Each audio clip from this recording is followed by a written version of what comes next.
14 family members रहते थे। हमारे घर घर में जो एरिया था लगभग 1 एकड़ में, आधे एकड़ में मकान था, आधे एकड़ में अपना गाय भैंस रखने के लिए जगह बनाई गई थी। पार्टीशन होने के बाद में मुझे नहीं पता था कि पार्टीशन में क्या होता है। जब वहाँ पर जुलूस निकला तो मैं भी उनके साथ हो लिया। वो पाकिस्तान जिंदाबाद के नारे लगाते रहे, मैंने भी लगाने शुरू कर दिए। मुझे मालूम नहीं था कि पार्टीशन होता क्या है। लेकिन कुछ समय बाद हमारे पिताजी के मित्र आए, उन्होंने कहा कि जी आप लोगों के ऊपर अटैक हो जाएगा, आसपास के गांव वाले जो है आपसे पैसा भी लूट ले जाएंगे और आपको मार भी देंगे। क्योंकि हमारा परिवार बहुत संपन्न परिवार था। उस समय हमारे पास 50,000 रुपया कैश और 5 किलो सोना था। हमारे पिताजी के एक मित्र थे सैयद, उन्होंने कहा जी आप लोग हमारे घर में आ जाइए, आपको मेरे घर में आओगे तो आपके ऊपर अटैक नहीं होगा। हम लोग उनके घर चले गए। फिर लोगों को कैंप ले जाने के लिए मिलिट्री ने आना शुरू कर दिया। मिलिट्री जब आई तो किसी ने हमारे पिताजी से कहा कि आपसे ये पैसे भी छीन लेंगे और आपका सोना भी ले जाएंगे। तो उन्होंने अपने मित्र के पास सारा पैसा और सोना रख दिया कि आप अगले दिन कैंप में हमें दे जाना, जो 12-14 किलोमीटर था वहाँ से। जब पिताजी कैंप में पहुँचे पूरे परिवार के साथ में, तो उन्होंने कहा ये आपके पैसा आपको मिलेगा नहीं, बिल्कुल एक पैसा नहीं आपको मिलेगा। लेकिन आप लोगों को ताज्जुब होगा, अगले दिन वो सुबह हमारे सोने से पहले उनका मित्र एक घोड़े के ऊपर खुद आया और एक घोड़े के ऊपर राशन लेकर 1 महीने का वो पिताजी के पास सारा सामान दे गया।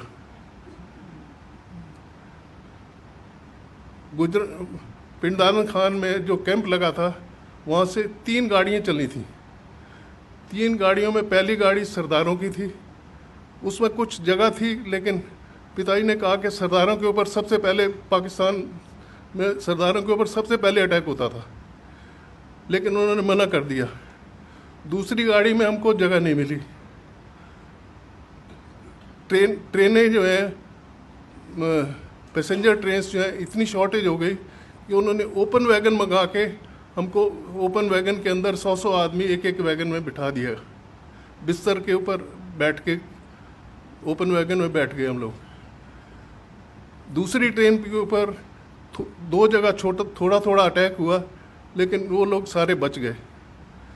हमारी ट्रेन के ऊपर जो अटैक होना था, वो कामों की स्टेशन पर जब हम लोग पहुँचे शाम को, तो ट्रेन वहाँ सारी रात रोके रखी और ये महसूस होता रहा कि कुछ लोग जो है ना इकट्ठे हो रहे हैं, स्टेशन के आगे जा रहे हैं।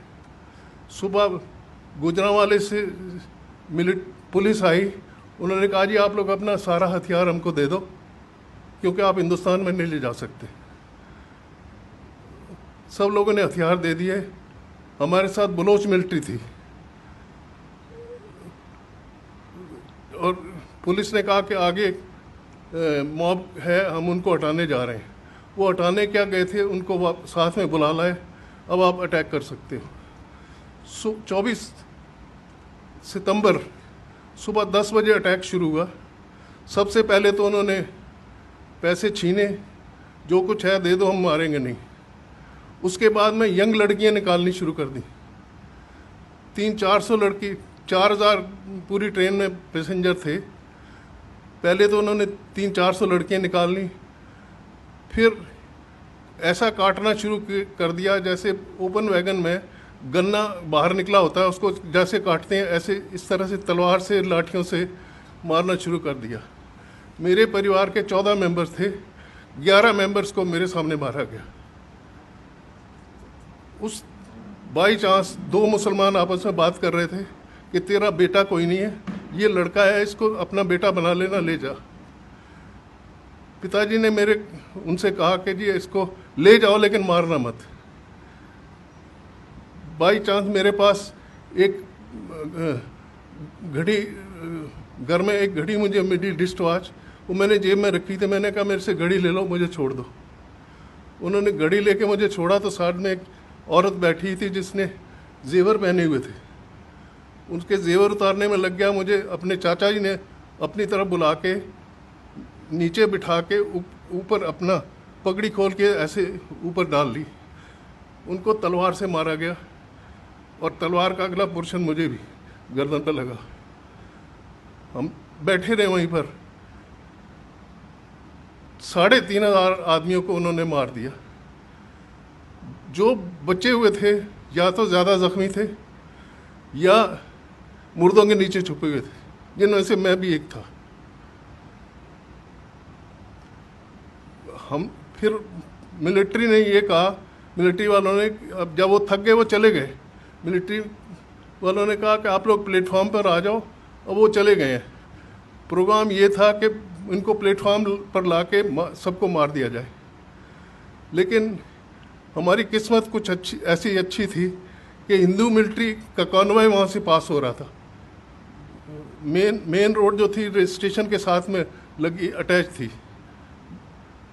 कामों की स्टेशन जो है बिल्कुल जीटी रोड के ऊपर था। स्टेशन के ऊपर पुलिस मिलिट्री, हमारी हिंदू मिलिट्री आ गई। उन्होंने जो हमारे साथ बलोच मिलिट्री थी, बलोच मिलिट्री ये काम ये करती थी कि जो यंग लड़का निकल के भागता था वो बलोच मिलिट्री गोली मार देती थी। ये पोजीशन थी हमें वहाँ पर। उसके बाद हम लोगों को ये कंडीशन लगाई गई कि इनको हॉस्पिटल ले जाओ जितने ज़्यादा ज़ख्मी है या थोड़े बहुत ज़ख्मी है। हमें गुजरांवाला हॉस्पिटल में वहाँ से ट्रेन में शिफ्ट कर दिया गया।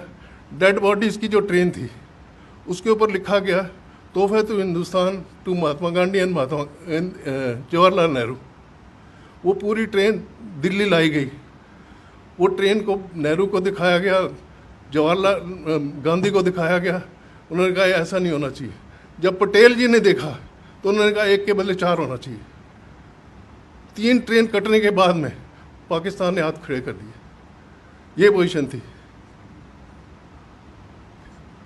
हॉस्पिटल में हमारी हालत ये थी कि 5-6 वहाँ पर लोअर स्टाफ जो था वो हिंदू था, बाकी डॉक्टर सारे मुसलमान थे। जो ज़्यादा ज़ख्मी थे उनको इंजेक्शन दे के मारना शुरू कर दिया। हिंदू कंपाउंडरों ने सबसे आके कहा कि इनसे ना इंजेक्शन लगवाना ना दवाई लेना, हम ये अभी थोड़ी देर में चले जाएंगे, हम आपको सब ट्रीटमेंट हम करेंगे। हॉस्पिटल में उन बेचारों ने पूरी रात हमारी सेवा करी, सबकी पट्टियाँ करी।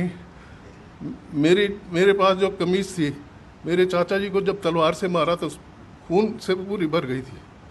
वो मैंने कमीज़ उतार के फेंक दी। एक दिन मैं बगैर कमीज़ के रहा। हॉस्पिटल के हिंदू स्टाफ ने मुझे एक छोटी सी कमीज़ ला के दी जो मैंने पहनी। बाई चांस 2 दिन के बाद में जब हमें हिंदुस्तान शिफ्ट करना था तो फ्लड आ गए, रोड्स ब्रीच हो गई। 15 दिन हमको हॉस्पिटल में रहना पड़ा। हॉस्पिटल में हमको 1 रोटी सुबह और 1 रोटी शाम को मिलती थी, जिसके ऊपर दाल डाल के थोड़ी सी दे देते थे। लेकिन हमारी किस्मत थोड़ी सी ऐसी अच्छी थी कि 3-4 दिन के बाद में आरएसएस वालों को पता चला कि यहाँ पर ज़ख्मी आदमी आए हुए हैं। वो गोलियाँ चलते हुए, गोलियों के बीच में चलते हुए वो लोग हम लोगों के लिए कपड़े लेके आए, खाना लेके आए। और एक मुसलमान औरत जो है वो भी खाना बना के लाती थी। हम लोग कहते थे कि ये इसमें जहर होगा, ये हम नहीं लेंगे। इस वजह से 15 दिन रहने के बाद में फिर हमको ट्रकों में अमृतसर शिफ्ट किया गया। अमृतसर से हमारे मौसा जी जो थे उस समय एसपी पुलिस थे अम्बाला के, हम लोग वहाँ आए। हम लोग जो है मेहता जो फैमिलीज़ हैं, हम लोग मियाल ब्राह्मण हैं।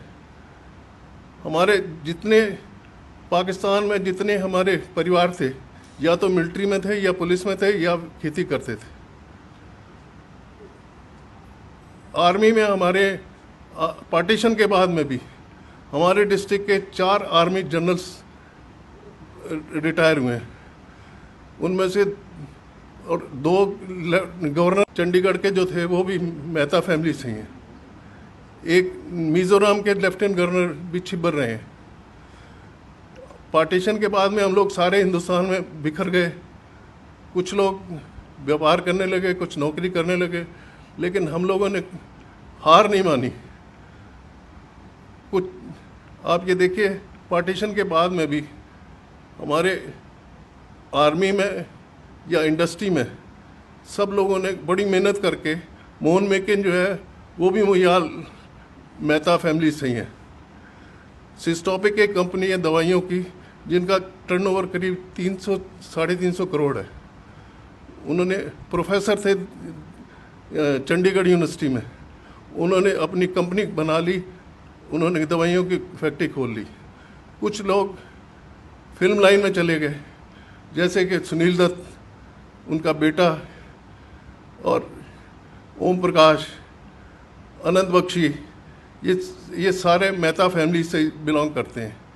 हम लोगों ने यहाँ आने के बाद में किसी के आगे हाथ नहीं फैलाया। मैंने 15 साल की उम्र में कमाना शुरू किया था, आज मेरी उम्र 85 प्लस है और मैं अभी तक अपना बिजनेस हैंडल करता हूँ। और लेकिन पुरानी यादें भुला नहीं सकता। कश्मीर फाइल को देख के मुझे खुद महसूस होता था कि जो उनके साथ हुआ है वो हमारे साथ पहले हुआ था, उनके साथ अब हो रहा है। आप लोगों ने मेरी व्यथा सुनी, उसके लिए धन्यवाद। जो पार्टीशन के 3 आदमियों को मैं जिम्मेदार मानता हूँ, पंडित नेहरू, महात्मा गांधी और जिन्ना। अगर महात्मा गांधी मान लेते कि जिन्ना ने ये सजेस्ट किया था कि 5 साल में 2 साल हमें प्राइम मिनिस्टरशिप दी जाए इंडिया की, 3 साल जवाहरलाल रहे, लेकिन जवाहरलाल नहीं माने थे और उनको सबको मालूम था कि जिन्ना ने 6 महीने या 1 साल के बाद में मर जाना, उसको टीबी थी, ये हालत थी। गवर्नर जनरल उसको बना दिया गया। इंडिया वालों ने पता सबसे बड़ी बेवकूफ़ी जो कि गवर्नर जनरल उन्होंने अब लॉर्ड माउंटबेटन को बना दिया, क्योंकि वो नेहरू के दोस्त थे। ये बहुत सारी ब्लंडर्स ऐसी हुई हैं। जितने हमारे एजुकेशन मिनिस्टर हुए हैं पुराने, सारे मुसलमान रहे हैं। सिर्फ मुसलमानों की उनकी हिस्ट्री जो है उन्होंने रिपीट करी है। हिंदुओं के किसी महाराणा प्रताप या शिवाजी के बारे में किसी ने 2 लाइनें भी नहीं लिखी हैं। ये हमारी भारत की व्यथा है। धन्यवाद।